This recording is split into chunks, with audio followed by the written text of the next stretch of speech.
ভারতের বলিউডে একটি ব্লকবাস্টার ছবি রিলিজ হয়েছে, সেটির নাম হচ্ছে সাইয়ারে মুভি।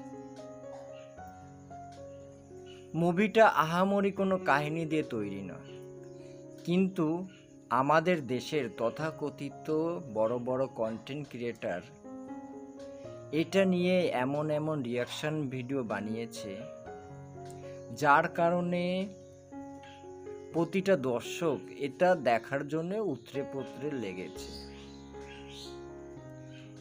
এই মুভির গত 6-7 দিনে ভারতীয় আনুমানিক কালেকশন 160 কোটি রুপির উপরে, আর সারা বিশ্বে কালেকশন হয়েছে 200 কোটি।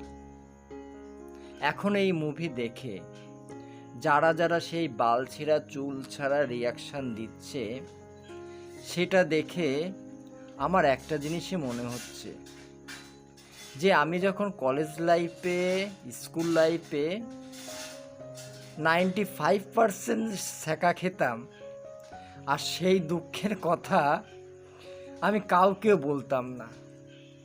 তা এই ছবির দেখে এই যুবক যুবতীরা যে ধরনের রিয়াকশন করছে, কেউ বুক চাপড়াচ্ছে, কেউ তো যা যা করছে সেটা বলার কথা না।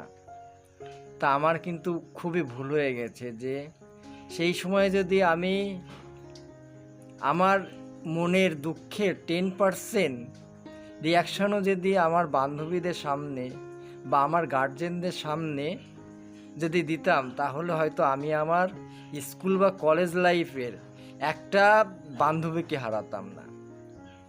ঠিক আছে, এখন তোমরা যারা এই ছবিটা দেখে হা হা উতোষ করছো, প্রেমের রিয়াকশান দিচ্ছ, নিজের অজানা প্রেমকে জানানোর চেষ্টা করছো, তাদের জন্য শুভেচ্ছা রইল। আর নিজের বাবা মায়ের দেয়া টাকাগুলো এইভাবে হলে যে বান্ধবীদের নিয়ে যে নষ্ট করছো, তার জন্য শুভেচ্ছা রইল। কিন্তু 2 দিন পরে তোমরা যখন বিয়ে করবে, তখন কিন্তু মোদি সরকারকে বলো না যে তোমাদের কাজ চাই।